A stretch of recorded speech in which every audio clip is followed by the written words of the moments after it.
இருக்கும்ண்ணா this அங்கடா இறங்கிட்டு லெஃப்டில் போ. பால் பொறுமையாக ஏற்றினாலே ஓப்பன் அப் ஆகிடுது. கண்ட்ரோல் பண்ண மாட்டாரா சம்பத்? கண்ட்ரோல் பண்ண மாட்டாரு. நான் என்ன சொல்கிறேன், ஒன்று கண்ட்ரோல் பண்ணு என்ன ஆடும் முடியாது அப்படின்னு ஒன்று தான் தரமா ஹாஃப் ஹவர் ஆகிடும்ல. 10:30 ஆகிடும். 10:30 ஆகும். 2 கேம் ஆடுவோம். 11 காலுக்கும் போகும்டா, பார்க்கலாம். வாட்ச்மேன் இருக்காரா? அந்த பாடு வேறு இருக்கும்.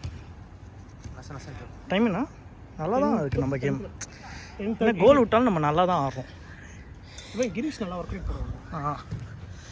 அவன் என்ன பண்ணுறான், 0 ஆங்கிள்லேயே ஓடுறான்.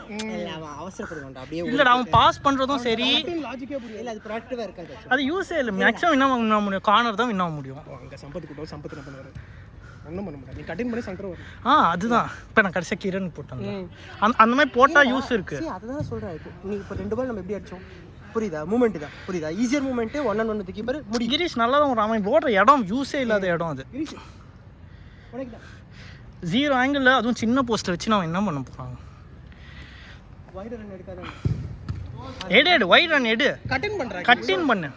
சென்டர் போடு. நீ போடுறது பாஸே பண்ணாத. யாரா இருந்தாலும் ஒண்ணும் கிரியேட் பண்ண முடியாது.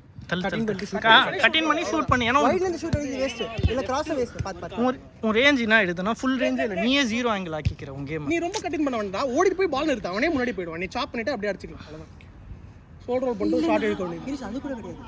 ஓட விட்டுட்டு நல்ல பிளேஸ். உங்களுக்கு இந்த சைடு நிறைய ஆப்ஷன் இருக்கும். நிறுத்தினாலுமே நிறைய ஆப்ஷன் கொண்டு வந்து இப்படி உள்ள கொண்டு வந்தாலே நின்னுறாங்க. யாருமே இப்படி வர மாட்டாங்க. பாடி திரும்ப அது கிராஸ் பண்ண. நீ எடுத்து போயிட்டு இருக்கடா. You don't even have to